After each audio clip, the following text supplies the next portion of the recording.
اب مسئلہ جو میں بتا رہا تھا وہ یہ ہے، دو مسئلے میں بتاتا ہوں، ایک نماز کا، ایک وضو کا ہے۔ اکثر لوگوں کی یہ شکایت بھی میرے پاس آتی ہے، استنجا کر کے آئے، پیشاب کر کے باہر آئے، وضو کرنے کے لیے بیٹھے تو ایسا لگ رہا ہے کہ قطرہ ٹپک رہا ہے یا پیشاب کا قطرہ پھر سے نکل گیا۔ ایسے کئی لوگوں کو ہوتا ہے، پھر گئے وہ، پھر دھو کر کے آئے، پھر لگا کہ نہیں پیشاب کا قطرہ نکل رہا ہے۔ یہ اطمینان نہیں ہوتا کچھ لوگوں کو۔ حالانکہ استنجا کریں آپ، پورا اس میں استبرا ہے، یعنی کھانس کر کے ہو یا اٹھ کر کے بیٹھ کر کے پیر کو موڑ کے کسی بھی طرح سے آخری قطرہ نکال دیں، یہ ٹھیک ہے۔ لیکن اس کے بعد آپ وضو کرنے کے لیے آئے تب یہ وسوسہ آ رہا ہے، پیشاب کا قطرہ نکلا، پیشاب کا قطرہ نکلا۔ اب کیا حکم کیا ہے آپ کے لیے؟ ایک نمبر 1 یہ وضو کا مسئلہ، اس کا بھی حکم میں بتاؤں۔ دوسرا مسئلہ سن لیں، نماز 4 رکعت ظہر کی پڑھنے کے لیے کھڑے تھے، یا 4 رکعت عصر یا عشاء کی، 2 رکعت پڑھے، تیسری رکعت میں کھڑے ہوئے تھے، اب شک ہونے لگا کہ دوسری ہے کہ تیسری ہے۔ تیسری میں کھڑے تھے، یہ شک ہونے لگا یہ چوتھی ہوگی کہ تیسری ہوگی۔ ایسا ہوتا ہے بہت سارے لوگ۔ نماز کا ایک مسئلہ یہ ہے، اب وضو کا ہے، دونوں کا حکم کیا ہے اس سے میں آپ کو اپنی زندگی کے متعلق بتاؤں گا۔ پہلا والا جو مسئلہ ہے پیشاب کے قطرے کا، پہلی مرتبہ ایسا کبھی ہوا ہے تو جاؤ دھل لو۔ ایک بار ایسا ہوا کہ پیشاب کا قطرہ ٹپکا ہے یا لگ رہا ہے، جاؤ دھل کے آ جاؤ۔ پھر ایک مرتبہ ایسا ہوا ہے کہ وضو کرنے بیٹھا ہوں، ایسا لگا کہ پیشاب کا قطرہ ٹپک گیا، جاؤ دھل کے آؤ، اور اتنا حصہ جہاں کپڑے میں لگا اس کو بھی دھل لو۔ تیسری مرتبہ بھی ایسا ہوا ہے، دھل لو۔ اب اس کے بعد شریعت کہتی ہے اب نہیں جانا اس کے بعد۔ اب وضو کے لیے اگر بیٹھو گے، تمہیں لگ رہا ہے کہ پیشاب کے قطرے ٹپک رہے ہیں، ٹپکنے دو۔ تم پانی لے لو ایک چلو میں اور اس جگہ پر چھڑک دو پانی وہاں پر اس کپڑے کے اوپر چھڑک دو۔ کیوں؟ اس لیے کہ کہا گیا ہے کہ بعد میں اگر تمہیں وسوسہ بھی آنے لگے تو یوں سمجھ لو یہ پیشاب کا قطرہ نہیں بلکہ میرا چھڑکا ہوا پانی ہے، میرا چھڑکا ہوا پانی۔ اچھا ایسا کیوں کرایا گیا؟ شک تو ہو رہا ہے۔ سنیں فقہاء کرام نے فرمایا اے بندے تجھے عبادت اللہ کی کرنی ہے۔ کس کی کرنی ہے؟ اللہ کو راضی کرنا ہے۔ اور یہ جو وسوسے آ رہے ہیں تجھے، یہ شیطان کے ہیں۔ اگر تو بار بار اٹھ کر کے دھونے کے لیے چلا جائے گا تو بات یہ ہوگی کہ تو شیطان کی پیروی کر رہا ہے اللہ کو چھوڑ کر کے۔ یہاں شریعت نے یہاں تک کہا کہ شیطان کی پیروی ہو جائے گی اگر کثرت سے تو کرنے لگ گیا۔ جب شیطان وسوسہ ڈالا اٹھ گئے، جب شیطان شک ڈالا پھر اٹھ گئے۔ بار بار اگر خیال آ رہا ہے تو اس پر عمل کرنا جائز نہیں۔ پانی چھڑک لو اور کہو میں شیطان کی پیروی نہیں کروں گا، میرے مولا کی عبادت کروں گا۔ دوسرا مسئلہ نماز کا کہ جس میں اگر 3 میں 4 میں شک ہو، ایک بار ہو گیا تو چلو دوہرا لو، 2 بار ہو گیا تو چلو ٹھیک ہے، جتنا یقین ہے اس کے آگے کی رکعتیں پڑھ لو۔ اب اگر بار بار ایسا شک ہوتا ہے تو فرمایا گیا اپنی نماز ویسی ہی کمپلیٹ کرو، اس لیے کہ یہ شیطان تمہیں وسوسے ڈال رہا ہے۔ اگر تم اس کے وسوسوں کی طرف جاؤ گے تو یہاں ہوگا یہ کہ تم شیطان کی پیروی میں لگ گئے۔ حقیقت میں نماز تو رحمان کی عبادت ہے۔ آپ سمجھ رہے ہیں؟ یہ 2 مسئلوں سے میں تمہیں بتاؤں گا میرے عزیزو، پوری زندگی بھر شیطان اسی طرح سے کرتا ہے، تمہیں اپنے اصلی مقصد سے ڈائیورٹ کر کے کسی عام فضول چیز میں لگا دیتا ہے، فضول چیز میں لگا دیتا ہے۔ اسی لیے اب جیسے کسی نے اپنے پورے گھر کی فکر میں، اپنی جائیداد کی فکر میں پوری زندگی ختم کر دی، اسے معلوم ہی نہیں کتنے دن رہنے والا تھا، کتنی عمارتیں بنا رہا ہے، کتنی چھتیں قائم کرے گا۔ اے بندے تیری زندگی لمبی سے لمبی جاتی تو 70-80 سال کی، تو بنا ہی رہا ہے 30-40 سال کی عمر میں، بچے ہیں تیرے پاس 25-30 سال، ان 25-30 سالوں کے لیے تو نے اپنی پوری زندگی جھونک دی، صحت و طبیعت سب برباد کر ڈالی۔ لیکن جہاں 100 سال سونا ہے کہ 200 سال کہ 500 سال کہ 1000 سال، ہمیں معلوم نہیں قبرستان میں کتنا سونا ہے، وہاں کے لیے بندہ ایک رات کی بھی عبادت کرنے کو تیار نہیں، ایک تسبیح گھمانے کو بھی تیار نہیں، وہاں کی عمارت تیار کرنے کو بندہ تیار نہیں۔ یہ شیطان ڈائیورٹ کر چکا ہے تمہیں، تمہاری اصلی منزل تو وہ تھی، تمہیں لگا دیا کسی اور کام میں، تمہیں لگا دیا کسی اور کام میں۔ عزیزان گرامی، اسی لیے تو شاعر نے کہا تھا، آگاہ اپنی موت سے کوئی بشر نہیں، سامان 100 برس کا ہے پل کی خبر نہیں، 100 برس کے پلان ہے پل کی خبر نہیں۔ تو شیطان اس طرح سے جو ہر زندگی میں ڈائیورٹ کرتا ہے۔ اب میں آپ کو بتاؤں ایک چیز، جن چیزوں کو ہم سمجھتے ہیں کہ یہی کل ہے دنیا میں، نوجوان یہ سمجھتا ہے کہ ایک خوبصورت لڑکی مل جائے پوری زندگی ہے، دیکھو اسی پر تو شعر و شاعری کرتا ہے، اسی پر تو پوری محبت کے نغمے گاتا ہے، اسے معلوم نہیں کتنے دن کیا یہ عائش ہے۔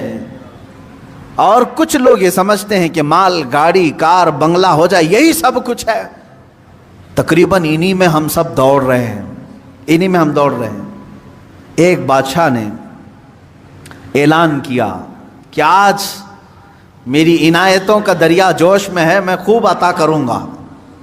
لوگوں کو بلایا، ایک کوئی بندہ ایسا آ جائے جس کے لیے میں کہتا ہوں اپنے ہاتھ میں ایک چھڑی لے لے، لکڑی لے لے، اور وہ زمین پر دائرہ کھینچتا جائے صبح فجر کے بعد۔ اب وہ دائرہ کھینچتا کھینچتا سورج کے ڈوبنے سے پہلے پہلے تک جتنا دائرہ کھینچ لے گا وہ پوری زمین اس کے نام پہ کر دوں گا۔ دن بھر میں آپ کتنے ایکڑ کھینچ لیں گے؟ اگر فری میں مل رہا ہے تو کون چھوڑے گا؟ دائرہ کھینچنے کے لیے کہا کہ جو لکیر سے سرکل بنا لے، جتنا بنا لے گا، لیکن ٹائم ہے سورج ڈوبنے سے پہلے پہلے تک۔ اس میں سے ایک وزیر یا ایک سپاہی آگے آیا اور اس نے اپنے ہاتھ میں چھڑی لے لی، بادشاہ سلامت مجھے اجازت دے دے۔ اور بادشاہ نے کہا کہ اگر سورج ڈوب گیا تو پھر ایک بالشت زمین بھی نہیں دی جائے گی، یعنی 1 فٹ زمین بھی نہیں دی جائے گی۔ ہاں، سورج ڈوبنے سے پہلے پہلے تک یہاں پر دائرہ مکمل کر۔ اب وہ نکلا چھڑی لے کر کے، لکیر کھینچتے کھینچتے، اسے بہت بڑی زمین چاہیے تھی، اتنی بڑی کہ اس سلطنت میں کسی کی نہ ہو، جب فری میں مل رہی ہے۔ کھینچتا کھینچتا وہ گیا، کافی دور تک چلا گیا، دوپہر ہو گئی، تھک گیا، کچھ دوڑا کچھ چلا۔ اب جب دوپہر ہو کر سورج ڈھلنے لگا تو اس نے سوچا واپس ہو جاتے، چونکہ جہاں سے میں دائرہ کھینچا ہوں وہاں تک لا کر کے لکیر کو ملانا ہے، اتنی زمین میرے نام پہ۔ اب واپس ہوا، اب یہ کتنے کلومیٹر کی زمین گھیرا تھا واللہ عالم، دوڑا تھا اس نے صبح سے لے کر دوپہر، نہ کھانا ہے نہ پانی ہے، دوڑ رہا تھا۔ دوڑتے دوڑتے سورج پیلا ہو گیا، عصر کا وقت آ گیا۔ اب اس نے دیکھا کہ بادشاہ کا محل اور سپاہی سب قریب نظر آ رہے ہیں، دل میں ٹھنڈک ہو گئی، میں پہنچ جاؤں گا، سورج کے ڈوبنے سے پہلے پہلے میرے بگننگ پوائنٹ جو ہے جہاں سے سٹارٹ ہوا تو وہاں تک پہنچنا ہے مجھے۔ لیکن تھک گیا تھا، آزا جواب دے رہے تھے، نڈھال ہو گیا، شاید آدھا کلومیٹر یا 1 کلومیٹر باقی رہ گیا ہوگا، چلنے کی سکت نہیں رہی۔ لیکن باہر سے وہاں سے لوگ آوازیں دے رہے تھے، بہت لمبی زمین تو نے گھیرا ہے، اتنی بڑی زمین کسی کو نہیں ملی سلطنت میں، آ جا دوڑتے ہوئے۔ کچھ لوگوں نے ہمت دکھائی، حوصلہ دلایا، دوڑا اور تیزی سے دوڑا، پھر دوڑا، سورج ڈوبنے کے بالکل پاس میں آ گیا، سورج غروب ہونے کے لیے بس آدھا سورج اندر جا چکا تھا، اور اس کا پوائنٹ جہاں سے شروع کیا تھا وہ بھی قریب نظر آ رہا تھا، وہ بھی قریب نظر آ رہا تھا۔ دوڑا اور دوڑا، یہاں تک کہ اپنے اس پوائنٹ کے بالکل پاس میں پہنچا، لیکن سورج ڈوبا۔ کتنا باقی تھا؟ سورج ڈوبنے سے پہلے پہلے وہ اپنے پوائنٹ پہ پہنچ گیا، اس طرح کہ پیر اس کے ایک طرف، ہاتھ اس کے اس طرف، سو کر کے اس نے اپنی لکڑی آگے کی، پوائنٹ پر پہنچ گیا۔ اس کے بعد سورج ڈوب گیا، اب اس کی ہو گئی زمین، جتنا صبح سے لے کر دوڑا تھا اس کی ہو گئی زمین۔ لیکن جب قریب میں آئے اٹھانے کی کوشش کی تو اس کا انتقال ہو چکا تھا. دن بھر ایسا دوڑا تھا کہ روح نکل گئی، اسی طرح پڑا تھا. اس کے پیر اور اس کے ہاتھ، اس کا ہاتھ کی موجود لکڑی اس پوائنٹ تک پہنچی ہوئی تھی اور وہ وہاں مرا ہوا پڑا تھا، روح نکل چکی تھی. بادشاہ آیا، وزیروں کو کہا اٹھاؤ، اس کی قبر یہیں بنائی جائے گی جہاں یہ انتقال کیا ہے. اس کی قبر وہیں کھودی گئی. کتنے فٹ کا رہا ہوگا؟ 6 فٹ کا رہا ہوگا، جتنا بھی رہا ہوگا. قبر اس کی بنائی. بادشاہ نے ایک بہت تاریخی جملہ اس کی قبر پر لکھا، کہا کہ اس کو ضرورت صرف 6 فٹ کی تھی، دوڑا پورے دن بھر، اس کو اتنی ضرورت تھی اور دوڑا اتنا کہ اپنی موت کے منہ میں چلا گیا. موت کے منہ میں چلا گیا. یہی ہماری زندگی ہے آج، تقریباً اسی کی طرح ہم بھی کر رہے ہیں. اتنا دوڑ رہے ہیں، پتہ ہی نہیں چلتا کہ کہاں موت آ گئی. تمہیں ان تمام چیزوں کی ضرورت ہی نہیں تھی جس کے پیچھے پڑے ہوئے ہو. سب تو اللہ نے لکھ کر کے بھیجا ہے. ارے میاں، تم اپنی ماں کے پیٹ میں 100 دن کے نہیں تھے، تب اللہ نے فرشتوں کو بھیج کر کے لکھوا دیا، اسے اتنا رزق لکھ دو، اسے اتنے اولاد لکھ دو، اسے اتنی خوشبختیاں لکھ دو. سب لکھا جا چکا ہے. جو ملنا ہے اس پر ہم پوری زندگی کیوں داؤ پر لگائیں؟ ہمیں تو اس مولا کو راضی کرنے کے لیے زندگی خرچ کرنی چاہیے. ہم وہ نہیں کر سکے.